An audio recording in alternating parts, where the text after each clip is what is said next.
MACD's breakfast. Garage door fell off again. Aren't even enough. Poor measuring. See, they've actually missed. I'm saying that's not right. And that was a lot harder than I was expecting. Just wing it. That's what we do. Mismeasured it, made this hole. We don't know what we're doing. Hello and welcome to this video. I'm Marcus Hayes, and today I'm starting the video quietly because my girlfriend Kat is sleeping next door because she was on a night shift last night. Tomorrow I've got a really busy day planned, but today I'm going to start the video by showing you a little bit of work that we've had done in the back garden.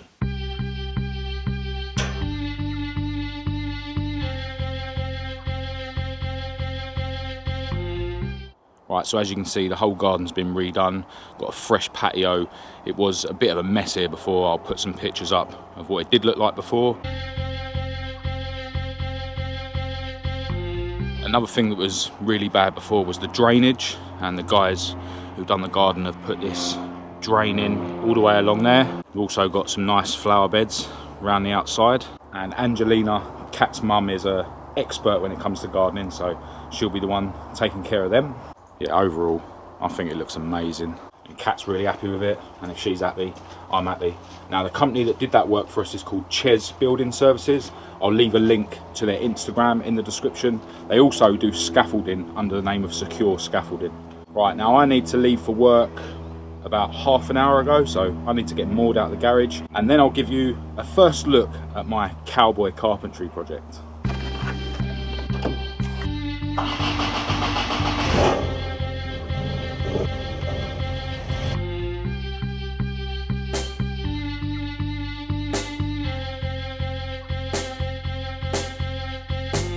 As I mentioned in my last video, MAUDE's garage door fell off again, and I decided to build myself a timber one. I've never done anything like this before, but I did take some advice off my mate Fred, sometimes known as Lee, and my mate Rob, so massive shout to you guys. Now what I did is I built a frame out of this 2x4 timber. Now I've screwed the frame together with some really massive screws, and I've added, you know, diagonals and these blocks here just to strengthen things. And as you can see, done a little bit of poor measuring, so I've had to add, you know, wedges and stuff, but yeah, it's pretty solid. And I've lined it with this OSB board on the front of it, which isn't the best stuff to use, to be honest, but it's cheap, lightweight and easy to cut. I'm going to give it some sort of paint job to just give the wood a bit of a coating, and on the outside I'm actually going to add some planks which will add strength to the door. Now the main lock I've chosen is one of these, which is actually for the back of a van. I really like these locks, they're really hard to cut off, and I've just got another regular padlock at the top. I've got a couple of these spring-loaded bolts on this door, and for added security I'm going to put this security post in, and the guys that did the garden kindly made this hole in the concrete so that I can do that.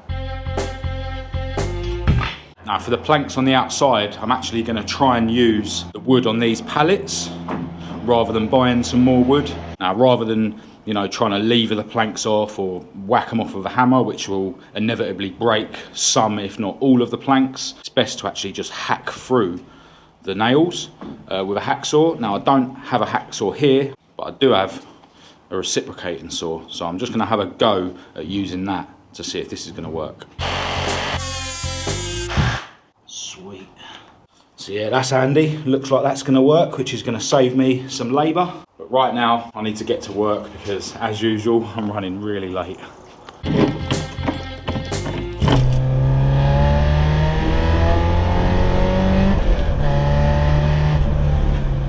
Hello, right, it's the next day and we're starting the day the right way with a MACD's breakfast. That's a cool Jeep, man.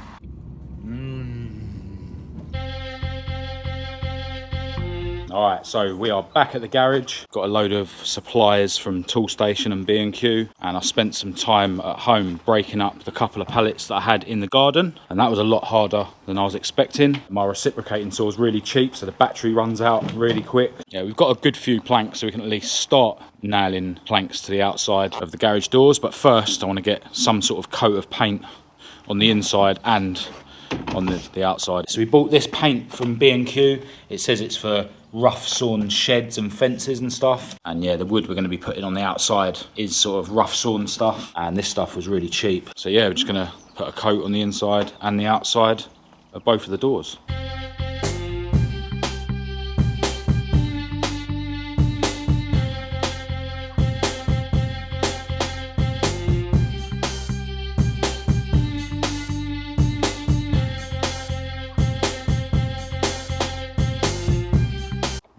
So that is the first coat on the doors. On the outside, we've tried to just put a really thick coat on it and hope that it won't need another one, just in case we do start nailing the planks to the outside of the doors today. Realistically, I think it's going to need another coat at least on the chipboard bits.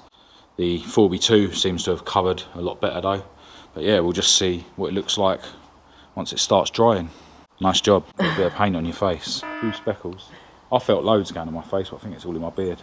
Now, one thing I didn't mention yesterday about these doors, you'll notice that one of them's smaller than the other, and the idea was that if I ever need to go into my garage without getting the car out, it means I've only got to open a small door. Then I sort of changed my mind and I was going to do the doors exactly the same size, because I thought having one door bigger would be a bit too much strain in terms of the weight on the hinges. But when I cut the wood for the first door, I actually mismeasured it, so then I basically reverted back to plan A. Also, on the subject of mismeasuring, I didn't leave enough clearance for the doors to actually shut, so I used a rasp sort of plane thing to, you know, sand this down a bit. But you know, wood does swell and shrink with dampness and temperature, so I'm pretty sure I'm gonna definitely have to plane more of this off at some point, and then I'll just give it another coat of paint. Alright, so next we're going to have a look at this security post. That's how I'm going to have it sitting. So we bought this ready mixed cement from B&Q, and we bought this bag of ballast, and I bought this thing to mix it up in. I'm not sure how much we're going to need. Just wing it. That's what we do.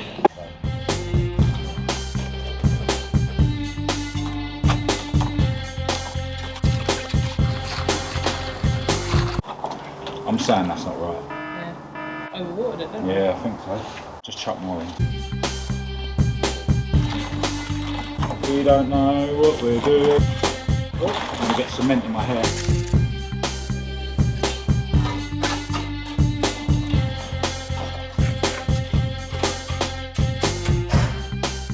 Alright, so it's obviously finding its way into the crevices under there, so I've just got to fill in this bit.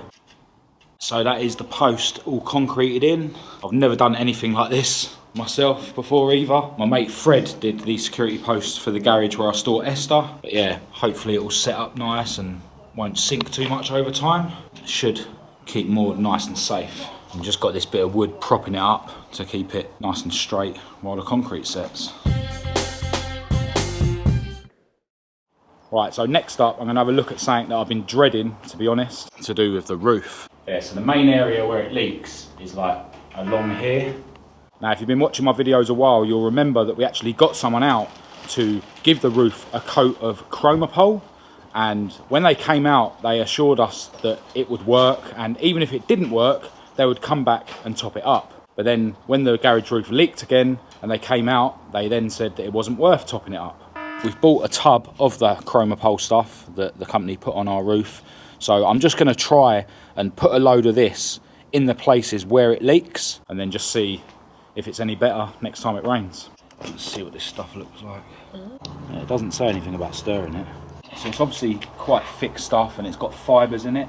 Obviously the company just put a thin smear over the whole roof.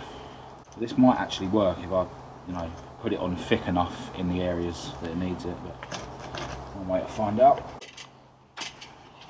Right, so where it's leaking is basically where the overlap is, so I think I'm going to sweep away all the leaves and stuff and then just cake it on up there. Yeah, so as you can see, they've actually missed these bits, and that's where I think it's leaking. But yeah, I need to sweep it first.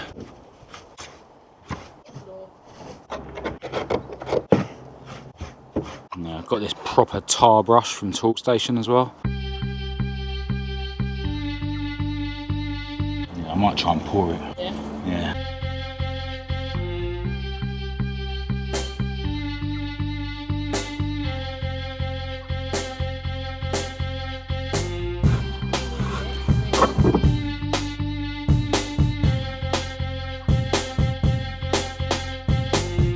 I've caked it where the layers overlap, which is the main area where it was leaking, and anywhere else where I've seen a crack, I've just caked it on there, and we'll see if that improves things. But realistically, it does need a new roof.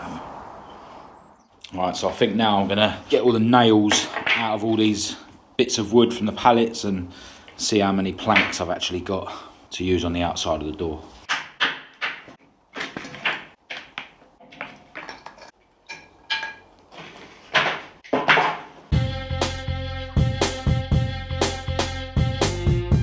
Alright, so I've spent ages getting all the nails out of the planks and stuff, and basically this is what I've ended up with. Now I'm going to be doing the planks horizontal, because as it turns out these longer planks are just about the right size for the big door, and then these shorter ones I've got are just about the right size for the small door. If I was to do them vertical, I'd have to, you know, cut all the planks down and obviously just have them going down to here and then another plank down to the bottom. Now these planks here I've got aren't even enough for one door, so I'm definitely going to need some more pallets. I've still got a couple there that I haven't fully dismantled yet, but yeah, it's not going to be enough for the whole job. But yeah, you can sort of see what the door's going to look like once I actually nail the planks to it, but I will obviously be sanding this wood and painting it black when I come to do that. Pretty soon I'm going to run out of light, and I definitely want to tidy the garage up and give it all a sweep out just in case I've missed any nails, because I definitely don't want to get any punctures in Maude's tyres. Yeah, when I was looking in Wicks yesterday, I reckon to buy the wood to put on the outside of the doors, it would have cost around 80 quid. And obviously I would have had to buy it in, you know, 3 metre lengths, and I would have had to cut it to size. So yeah, although this is a lot of work, it's going to save me a few quid. But I definitely don't want to puncture any of my tyres. So I'll just explain another couple of things that I want to do in here. First of all, I'm going to need to put some sort of wood, like blocks, screw it to the floor. And I'm probably going to be using these bits that the guys left behind when they done the garden.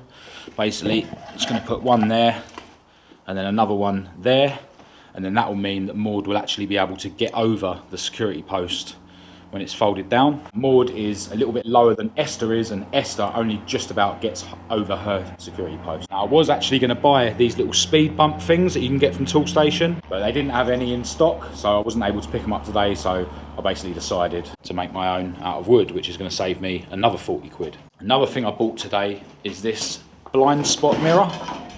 Now, this is the kind of thing you see, you know, on junctions, on industrial estates and stuff, so that you can see if any cars are coming before you pull out. And basically, I'm going to put it up here, and then that's going to mean that I can see from the driver's seat whether my security post is folded down or not. Because, as you know, if you've been watching my videos, I actually crashed Esther into her security post, and I don't want to end up doing that again. So yeah, I'll be buying another one of those for Esther's garage as well, and they're only about 25 quid in Toolstation, so yeah, well worth the money. Yeah, another thing I want to do in this garage is attach a bit of wood to bridge from this concrete to this wood, because it's not super sturdy, it's not about to fall off or anything, but yeah, I want to put a bit of wood across there, and then what that's also going to do, yeah, I'll just show you with this bit of pallet. Obviously I need a wider bit of wood, but yeah, with that there, it's going to mean that the door isn't able to swing inwards, because yeah, at the moment it is literally able to just swing in way past where it needs to be. But yeah, happy with the progress that I've made today. We'll see if that bodge I've done on the roof stops it leaking. I think it's due to rain in a few days, so we'll find out then. But other than that, I'm going to end this video here. If you did think it was any good, please do give it a thumbs up and a share. If you didn't, give it a thumbs down.